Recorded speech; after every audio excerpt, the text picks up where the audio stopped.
This podcast is sponsored by nobody. Hey dudes, welcome to Splat from the Past, the only 80s themed horror and sci-fi show where things can get totally radical. Now today, I will be welcoming Marjorie Gaines. She was one of the Anderson sisters in Steven Spielberg's epic war comedy classic 1941. People forget that's a Christmas movie because it takes place at the time of Pearl Harbor in 1941. And I'm going to talk to her today. She was also an assistant to Hal Ashby on a couple of films as well. And she also guest starred on an episode of Hunter. She was in Mark Sobel's The Commission. And find out what else she's done, because we know how inaccurate IMDb is. And it's going to be a great conversation. I can't wait. This is the last official interview until Christmas on Saturday. Today is Thursday, December 23rd, as I record this. I was going to drop another interview at midnight on Christmas. I don't think it's going to happen now because it was incomplete. I was interviewing somebody legendary, and she had some family issues in the house, and we couldn't finish the interview after 45 minutes. So whether or not that interview gets finished, I don't know, but it's probably not going to be dropped on Christmas. But so I'll let everyone know when I do complete it. Yep, shit happens, unfortunately, but I'm so blessed that I get to interview wonderful people on my podcast, and it's Christmas time.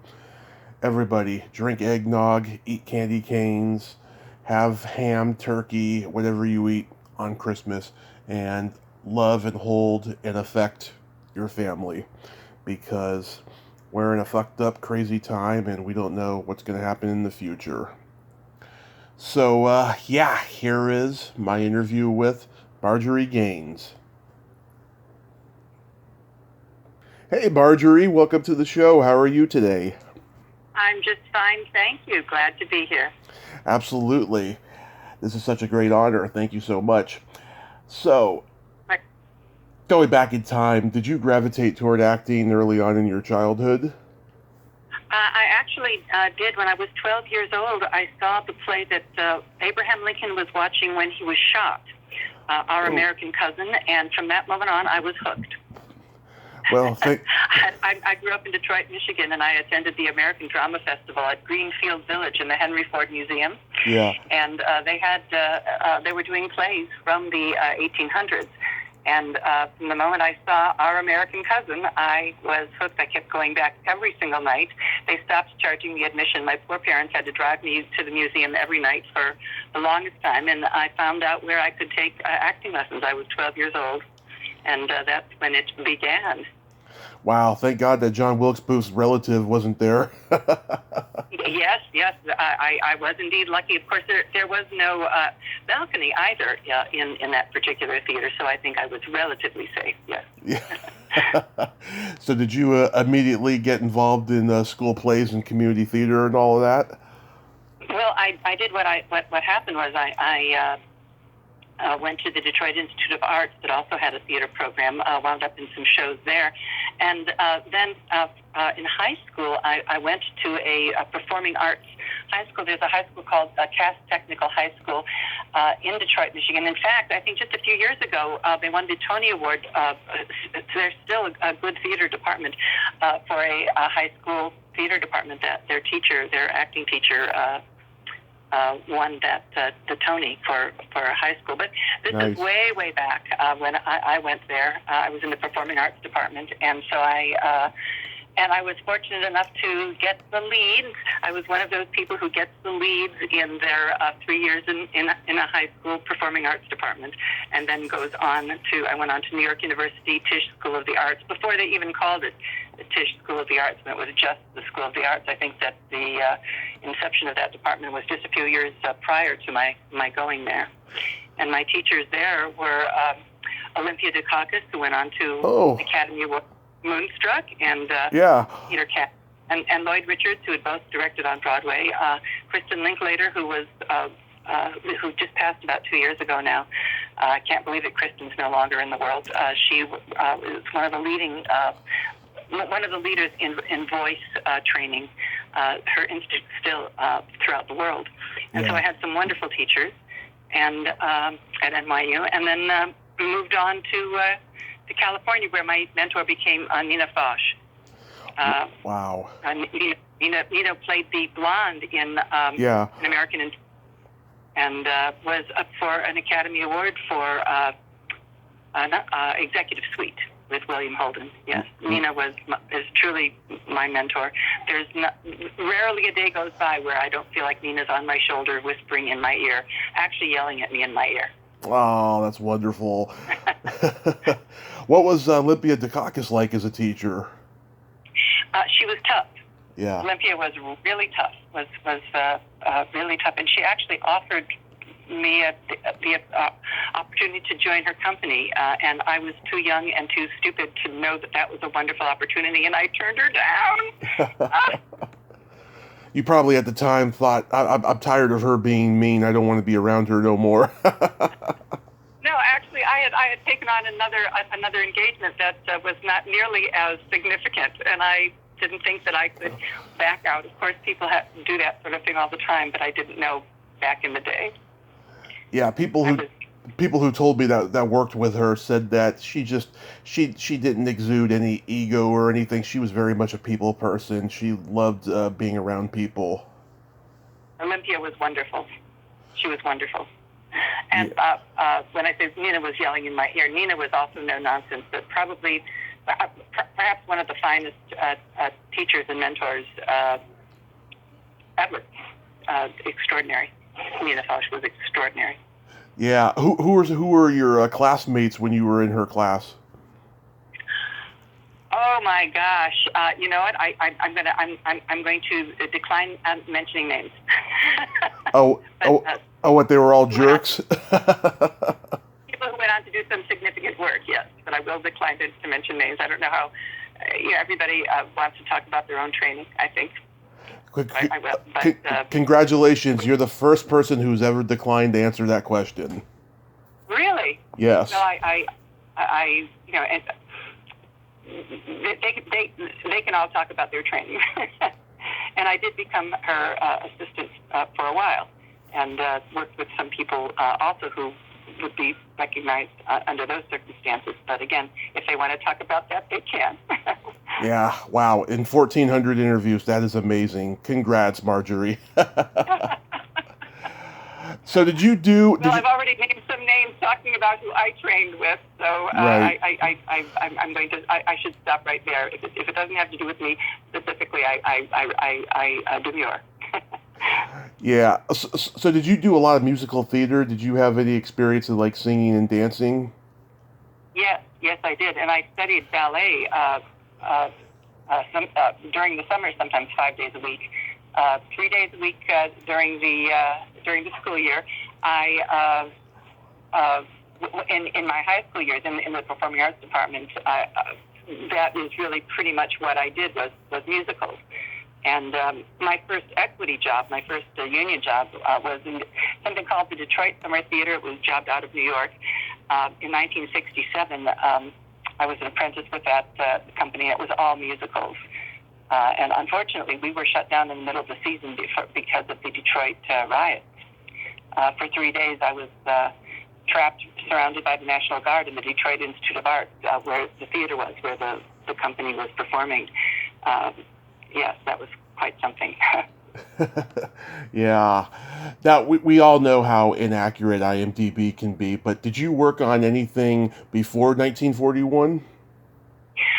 I was in a few. I had small roles in a few. One short feature actually that won the Academy Award for Best Short Feature that Peter Werner directed. I did some television. Again, some of the television I did isn't actually there. But all very small things. Most of my work has been in theater. And of course, 1941, we shot that scene for almost 5 weeks, and almost all of it is gone. Wow. Yeah. I mean, I've seen the director's cut of the movie. You know, I mean, they had a lot of footage there. Oh my gosh, we shot, like I said, we shot for almost 5 weeks. that wonderful USO scene. And Steven Spielberg shot that for almost 9 months. And most of it had to go. There was just too much footage. And a lot of what went, all of it, Trish Garland, Carol Culver, and I had 2 songs that we did on stage with Patti LuPone. That was just before she got Evita. And Penny Marshall was also on stage. They're both completely cut out of the movie. Yep. With Iggy Wilson and Joe Flaherty. The stuff that we all did did not make it into the movie. Yeah. So how did you get the part? I auditioned. I auditioned along with several hundred women auditioned for it. It was a thing then. I have a feeling that Carol Culver and Trish Garland, who had both been either on Broadway or and Carol had already done Grease, the assistant choreographer, and in Grease, and Trish had been on Broadway. She was in the original cast of The Chorus Line. She was in Follies on Broadway, and I think that they were already pretty much designated for this, and so nobody knew it, but they were really just looking for one more person, and that turned out to be me. Nice. Did you have to study the real Anderson sisters beforehand, or were you kind of familiar with them already? Well, we were all familiar with them, but Stephen organized had us watch a film of them at the studio. We were the 3 of us were put in a screening room, and they played films of the Andrews sisters. And then we were sent to the choreographer, Paul Durrell. And our choreography was set for the 2 numbers that we did, which were wonderful and unfortunately didn't make it into the movie. Yeah. Yeah, 2 of them were still alive back then. Did you ever get to meet them? Maxine Andrews, in fact, I have a picture of Maxine Andrews with the 3 of us. Oh. We're all standing there with our leg out, with our toe pointed. And Maxine Andrews came to visit us. It was a real thing. Everybody came to visit. One day I was in my chair getting makeup and hair, and I looked to the side, and James Caan was sitting there. Yeah. People like James Caan would just show up to be an extra for the day just because being on that set was such a thing. Robin Williams came and visited us. Oh, yeah, I know. He came back. He came up to the 3 of us and he said, "You're the Andrews sisters," and we went, "You're Robin Williams." Yeah, I talked to Don. Yeah, I talked to Donovan Scott, who was a sailor in the scene, and he said that was when he first met Robin. They became close friends. You know, they did Popeye and a couple other things after that. Oh, that's not, yeah. He was there visiting. He was very, very nice. Yeah, oh, that's great. People don't realize too, the 2 of the Anderson sisters were actually sisters, and their last name were Andrews, and then there was that other one. I thought that was very interesting to find that out. Was it Laverne? There was Patty, there was Maxine, and then Laverne. I believe so. Laverne was Peacemaker. Mm-hmm. I didn't realize that all, to tell you the truth, I thought all 3 were sisters. I did not realize that, or if I knew that, I forgot. We're going back quite a ways. This was 1979. Yeah. Yeah. You must have been excited to be cast, because Spielberg had just become like the new master of fantasy, and he was not only bringing the filming process to a new dimension, but he was also changing the way films were marketed. I mean, were you aware of what a genius he was? Yes, it was a very exciting moment. It was tremendous, and for me, it was life-changing. I never had to go outside the performing arts one way or another to make a living from that time on. Have you seen... It changed my life, yeah. Yeah. Have you seen his new West Side Story? I have not yet. I'm very much looking forward to it, but I have not yet. COVID has kind of slowed me down. Also, I've just relocated from the East Coast back to my home here in California, and was finishing up... I am a professor of acting and theater at California State University, and I was finishing up my 4 courses. I just turned in the last grades this morning, so I haven't been I haven't been out there that much, but I will see it as soon as I can. Yes.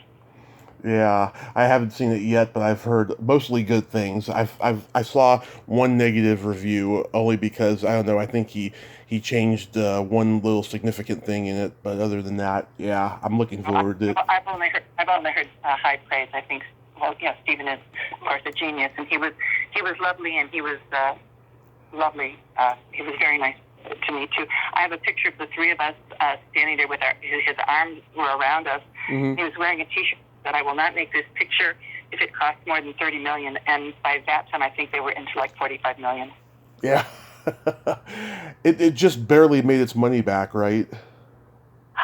Well, at the time, it didn't. I think it did make its money back in foreign distribution, but the things that we thought were planned, the three of us were supposed to sing at the Hollywood Bowl with John Williams conducting, that all went away when the film did not do well here.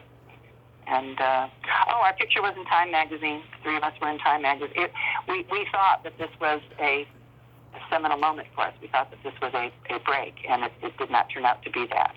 But as I said, it was still life-changing for me, and the experience itself was really wonderful. Did you and the other two ladies bond and get to know each other well? Yes, we're still in touch with each other.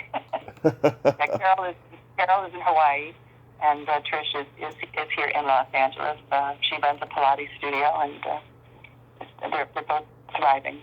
Yes. Nice. How was Joe Flaherty? Was he making everyone laugh?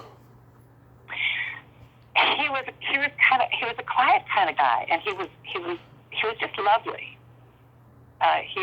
We spent a lot of time around him because we were all on that stage. It was Joe, Iggy Wolfington, the three of us, Penny, and who was also lovely. I became very friendly with Penny Marshall, and Patty LaPone, and actually flew to New York to audition for Evita during the filming of that scene. Oh. And one day we were kind of held up because there was a snowstorm, and it took a while for her to fly back. And but yeah, like I said, so that was really just before she did Evita, because she auditioned for it while we were actually filming that scene. About 50. So we were all on that stage, and so we were there together a lot for 4 weeks while all this was being filmed. And there was an orchestra there also, but the orchestra was behind us. We never really had much to do with those guys. But we all hung out, and nobody was really entertaining anyone else. We just were friendly and happy to be there. Yeah, about 15 years ago, I sent Patty LaPone a email after I got her address from her website, and she answered all my questions. She was just so very lovely to me. Oh, Patty's lovely, and she was lovely then. She's lovely now, and of course, an enormous talent. Very talented, yeah, and I heard she could be tough as nails too. Well, I think that there's a certain amount of that being a necessity.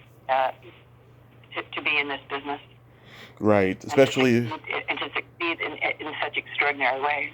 Right, especially if you're from New York, too. Yeah. Yeah, I think people forget that Penny Marshall was cut from the movie. I've seen a little bit more of her in the director's cut of it, though. But it's kind of mind-boggling that she was in the movie, though, because she was on Laverne and Shirley at the time. Yeah, like I said, so much of what went on in that scene is no longer there because there was simply so much footage.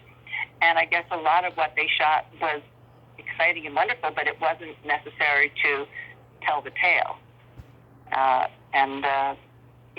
storyline could continue without all of it. And so it went, which was disappointing. But like I said, the experience was unparalleled. It was a wonderful experience, and for me, it was life-changing in a very good way. Did you meet John Belushi? No, we didn't meet John Belushi or Dan Aykroyd or Robert Stack. They weren't in.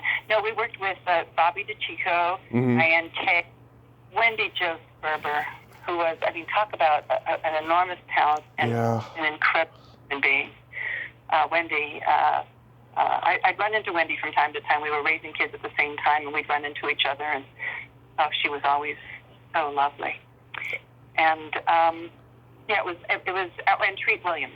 Yeah, Bobby DeCicco, Treat Williams, Diane Kay, Wendy Jess Gerber were pretty much the stars that we of the movie that we were around. It was their storyline that happened in that canteen scene. Yeah, got some wonderful high price of talent there, I'll tell you.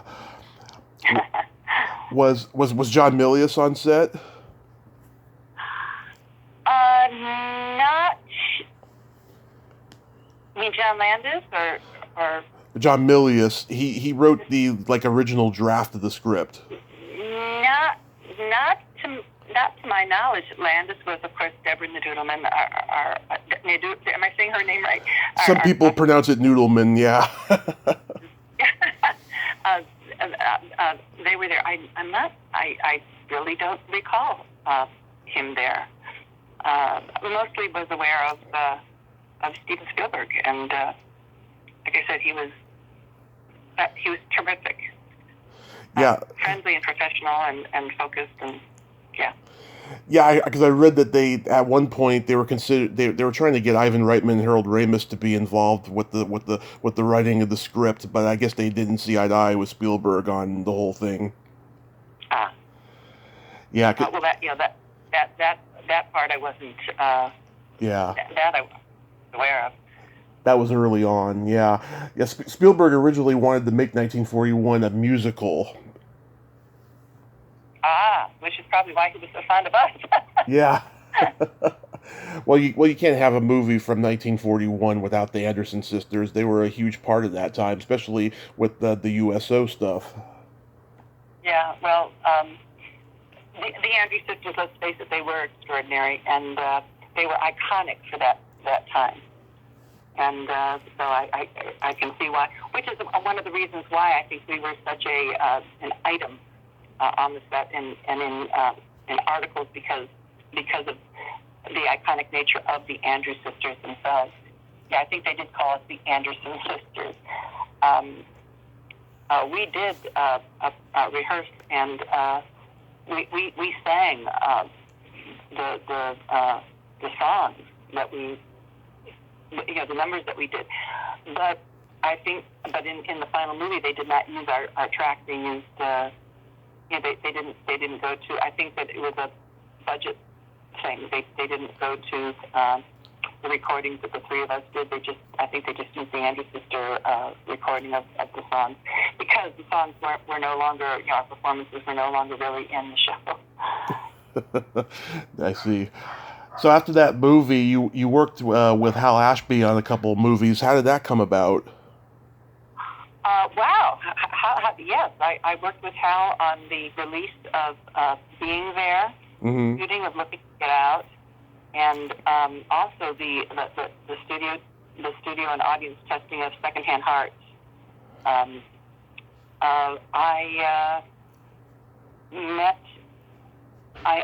met up with Hal's assistant through friends, and his assistant had to leave quite suddenly, and I was called and asked if I would take over.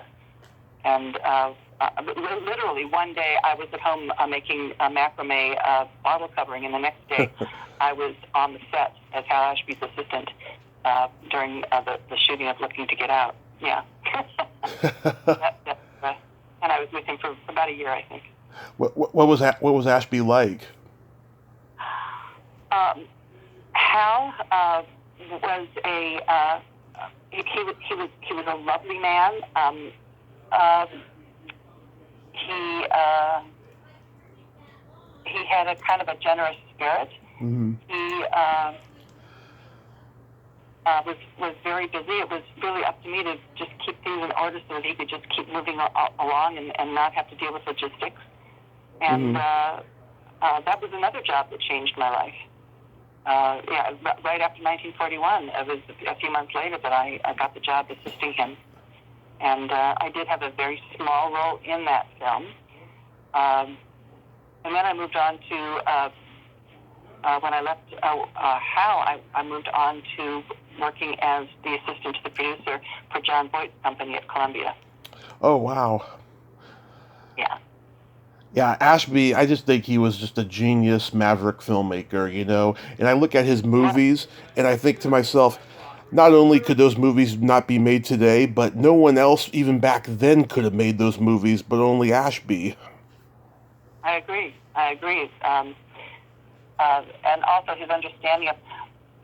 Yeah, I was with him on the set. I was with him in the editing room. I was with him at Tadeo, looping, and watching him handle the film was really something because he started in the business as an editor, and watching him handle the film was, to me, it was fascinating. I felt very fortunate to be there. When he was in meetings with executives from MGM and from Lorima, I was in those meetings. Everywhere Hal went, I went, and what an opportunity and what an education for me. What an experience. I'm Yeah. very grateful. What's your favorite Ashby movie? Oh my gosh, I think I have to say, Being There. Mine too. I just think that Being There was an extraordinary piece of work When in every way. Yeah, when people ask me like what movie character do I relate to the most, I say Peter Sellers in Being There because I have Asperger's syndrome, and yet I say and do the simplest things, and I'm successful, and I don't know how that happens. There's a lot to be said for Hal Ashby throwing that kind of light on a character like that. Yeah, I do love that film, and I was around just as it was being, as I said, I was during the release of that film. That was happening while I was around, and so that was pretty exciting. yeah. How great was Peter Sellers on set, just being electrifying in that performance? Well, see, I wasn't there during the shooting of it, and I never Oh, met Peter okay. Sellers. And I believe he passed while we were. I think he passed while I was with Hal, if I recall that correctly. Maybe in post production he passed. Yeah. Yeah. No, I was only around. I came on as Hal's assistant in the middle of filming Looking to Get Out. Mm-hmm. So the other was like I said, it was already. It wasn't just in the can; it was being distributed. It was out there, being there. Right. And so I never did Peter Sellers, but yeah, Hal was very broken up about Peter Sellers passing. Yeah. My personal favorite Ashby movie is The Last Detail. I think that's a brilliant movie. Oh, it is a brilliant movie. It's a brilliant film. Yeah. Yeah. It is. So Shampoo. Shampoo. It's quite a legacy of film he left. Yeah. Even though he captured the Rolling Stones at a transitional period in their lives, Let's Spend the Night Together is a good concert movie. And Yeah. of course, Coming Home. For me, it was again Being quite the an experience. Those two experiences, 1941 and then assisting Hal Ashby, were life changing. Yeah. You guest starred on an episode of Hunter. How was that experience? Fun, but sat around telling war stories about football. Oh yeah. That was a fun day. I was just there for one day. Yeah, David Soul from Starsky and Hutch directed, and Bruce Davison, one of my favorite character actors. I met him once. Great guy. He guest starred in that episode. Oh, for heaven's sakes! Like I said, I was only in the police on the police station set, and it was a very small role, but it was a very fun day. Very fun day. I'm surprised where it was shot. It was shot in a big warehouse down in the Culver City area. Mm-hmm. Yeah. And then you got a part in Mark Sobel's The Commission. Oh my gosh, that's a long time ago. Long time ago. My gosh, I don't know if I remember any.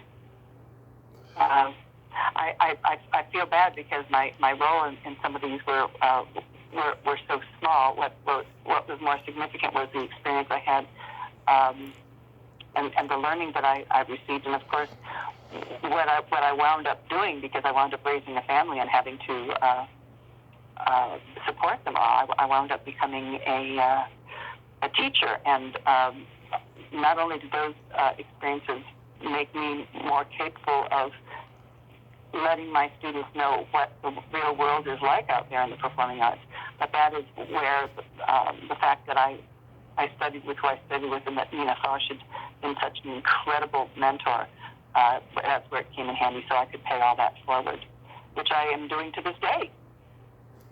Nice. So I just turned in the grades for the four theater courses I was teaching this past semester at California State University in the theater department. yeah. So how long have you been teaching now? Oh gosh, formally teaching.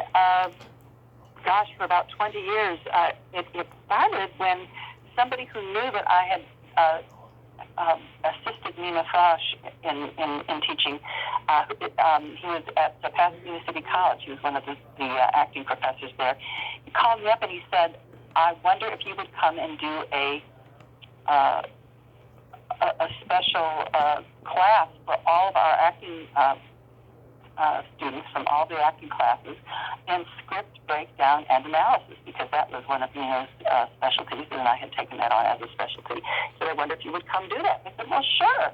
They paid me a few $100 and set me up in an auditorium, and I taught that course. And then they started bringing me in every time they reached a certain point in the middle of a semester. They would have me come in and teach script breakdown and analysis. And then they started bringing me in for 6-week courses.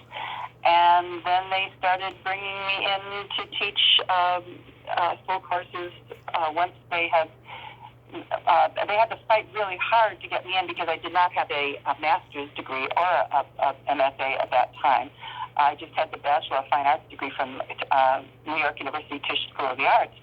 And the head of the department took me out to lunch, and he said, "You need to get a master's, because we can't keep fighting, and we want you to teach here." So I got a master's. That's when I became a member of California Repertory Theater, and got my MFA through Cal State University Long Beach. And I started that journey at CSUN. I went to CSUN deciding that I will study to be a professor, a teacher. I'm no longer going to be an actress. I was immediately cast in something called Pterodactyls by Nikki Silver and sent to the Shanghai International Theater Festival to represent CSUN and the United States at this international festival.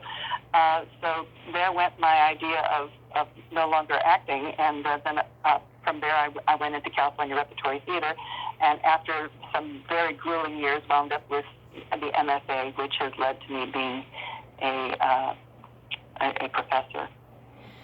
And do you get a satisfaction teaching that you don't get when you're actually acting? Well, this is the thing. I feel like, I had wanted to earn my living as an actress. Mm-hmm. I am an actress. But what I discovered about teaching is that you can put good into the world, that you can pay forward the training that you've received and the love for bringing stories to life, I think, more directly and almost more successfully as a teacher. And what happened was I fell in love with teaching, which was a huge shock to somebody who only wanted to be an actor, and went into teaching in order to have a stable way to raise her family. Mm-hmm. I am thrilled with the opportunity to teach people. And what I'm actually specializing in at California State University Northridge is teaching people who have no interest in becoming performers professionally, but they are very interested in using the skills and the strategies of the performing arts to be more powerful in whatever profession they go into, to be more powerful in their own lives, to be more successful communicators. And that has become... Hello? Are interested in being actors, right? Then how how many will work? But if you teach people who are interested in using these skills in their lives, they'll use it for the rest of their life. So. That is true. That is true. You got really good Christmas plans this year? Hide from the virus. I will be hiding and watching favorite films. Yeah, that's pretty much what me and my mother are going to do this year. Well, I will be hiding with family, fortunately, and hopefully some friends. But we have all been given pause by this latest proliferation of viral infections. We're all kind of just really laying low. You're going to talk to friends on the phone? I am grateful for the phone, for FaceTime, but mostly for Zoom. For the last 3 semesters, I have been teaching on Zoom, and for someone who thought you could never teach theater or acting online, I have found that it is quite successful and very exciting to teach online. Go figure. So, that's been probably the biggest surprise of this pandemic. That how you can still create a room in which everyone is included and is active. Go figure. Yeah, I am just the biggest opponent of Zoom. It's just it looks so awkward and silly. Just how everyone's flesh tone is like off, and everyone just looks like a robot because like everyone's responses are delayed and all of that. Well, I'm so sorry to hear that. That has not been my experience. Maybe the Zoom that we have at Cal State Northridge is a higher speed or something, because I found it very successful. And sometimes also when my students are working, when they're acting, I can get some subtleties of their facial expressions that would not necessarily be happening if they were 15, 20 feet away from me in a room. I have found that, and also sharing documents, sharing pictures, as you're talking about things, being able to share them right there and then with everyone has been, and letting students be able to share their screens if they have something to show. I know that there are challenges sometimes, but I'm somebody who thought you could never teach online. Thrust into it because of necessity, and boy, maybe give it another try. Maybe it's the Wi-Fi. I don't know what it is. I just think it's just silly though. But if it ever got to a point where you could teach, in person again, would you do it? Oh, absolutely. Yeah. There's nothing like the energy in the room, But I'm still. I mean, in fact, later today I do have an audition that I have to do online. But I do have an audition coming up. I'm still very interested in working. I did a play with Patrick Duffy and his son Connor Duffy and Marcelo Tubert. Nice. Several people about 3 years ago now, and I'm. Now that I'm back in Los Angeles, I'm certainly hoping to do more work. I'm very excited about being back here and seeing if I can get more work as an actor. I don't think it would interfere, especially since I'm able to teach online, with my work as a professor. So I'm pretty excited about that. That's awesome, Marjorie. I hope you get that audition today. You get the job. Thank you very much. I hope so too. Yeah, awesome. So here's a Christmas joke you can tell your students or whoever you talk to on Zoom. Why did Frosty the Snowman have a smile on his face? I do not know. Why did Frosty have that smile? He saw the snowblower. Oh, God. If I can't get that out of my head, then yes, I might tell that to somebody. I hope that this was the interview that you had wanted. I know you were very persistent in following me, and I hope that this was the kind of information that you were indeed interested in. Oh, yes, Marjorie, you've been wonderful. You've been very to the point. Because I'll tell you, I get a lot of guests to come on here. They want to get chatty with me and find out about me and all that stuff. And I don't mind doing that, but it's been too consistent lately. It's just like I have a life, I have things I have to get to, you know? So you've been just absolutely wonderful. And I thank you so much for coming on today. And I hope you have a Merry Christmas and a Happy New Year. And please stay safe. To you too, all of that to you too. Thank you very much. It was a pleasure. Okay, bye-bye. Bye. Well, there you have it. Marjorie Gaines. Ain't she a sweetheart? Ah, nice lady, huh? And great stories there. I don't know why she didn't want to name drop her classmates. That was strange. But you can't have everything, and something new happens every day. Well, until next time, this is Tommy Throwback Kovac saying there's no shame in living in the past because the present sucks. Later, dudes.